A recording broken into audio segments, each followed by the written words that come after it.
స్నేహితులారా, కథా మందిరానికి స్వాగతం. కాలం లేని కాలంలో, ప్రపంచం ఇంకా పూర్తిగా రూపం దాల్చని ఆ కాలంలో మహాశూన్యంలో ఒక శక్తి ప్రవహిస్తోంది. అది శివతత్వం. కాని ఆ శక్తిని ఇంకా ఎవరూ గుర్తించలేదు. ఒకరోజు బ్రహ్మదేవుడు, సృష్టికర్త, విష్ణువు, రక్షకుడు, ఇద్దరూ ఆ శూన్యంలో కలుసుకున్నారు. బ్రహ్మదేవుడు గర్వంగా, ఈ జగత్తు నా చేతిలో పుట్టింది. నేను సృష్టికర్త. నాకన్నా గొప్పవాడు లేడు.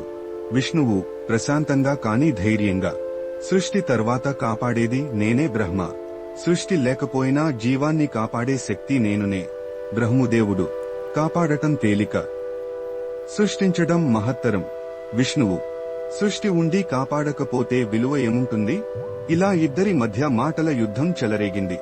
అప్పుడు ఆకాశం చీలిపోయినట్టయింది. ఒక ఘోరమైన గర్జన వినిపించింది. ఆకాశంలో నుండి భూమి మధ్యలో నుండి వెలువడింది ఒక అనంతమైన అగ్నిశిఖర స్తంభం. దాని చివర ఆకాశంలో కనిపించలేదు, దాని అడుగు భూమిలో కనిపించలేదు. ఇద్దరూ ఆశ్చర్యపోయారు. విష్ణువు, ఇది ఏమిటి బ్రహ్మ? ఎక్కడ మొదలు, ఎక్కడ అంతం? బ్రహ్మదేవుడు, తెలుసుకోవాలి.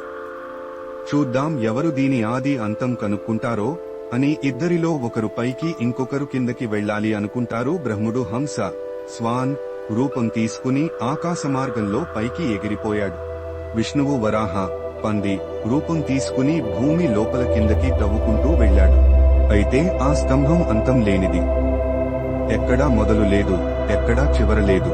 ఇది శాశ్వతమైన శివతత్వం. విష్ణువు చాలా దూరం వెళ్లి అలసిపోయాడు. చివరికి వినయంగా అనుకున్నాడు, ఈ శక్తి నా అవగాహన దాటి ఉంది. అతను తిరిగి వచ్చి బ్రహ్మకై ఎదురు చూశాడు. బ్రహ్మదేవుడు పైకి ఎగిరిపోతూ ఒక కేతకి పువ్వును చూశాడు. ఆ పువ్వు ఆ అగ్నిస్తంభం పైనుంచి కిందకు పడుతూ వస్తోంది. బ్రహ్ముడు పువ్వును అడిగాడు, నువ్వు ఎక్కడి నుండి వచ్చావు? కేతకి పువ్వు, నేను ఈ అగ్నిస్తంభం యొక్క శిఖరం నుండి పడ్డాను. బ్రహ్ముడు ఆలోచించాడు, విష్ణువుకి చెప్పాలి నేను ఆ స్తంభం చివర చూశానని. బ్రహ్మదేవుడు తిరిగి వచ్చి విష్ణువుని చూశాడు. విష్ణువు వినయంగా అన్నాడు, నేను అంతం కనుగొనలేకపోయాను. ఇది మహాశక్తి. కాని బ్రహ్మదేవుడు గర్వంగా అన్నాడు, నేను ఆ స్తంభం చివర చూశాను. ఈ కేతకి పువ్వే సాక్షి. అప్పుడు ఆ అగ్నిస్తంభం నుండి మేఘాలు మ్రోగాయి.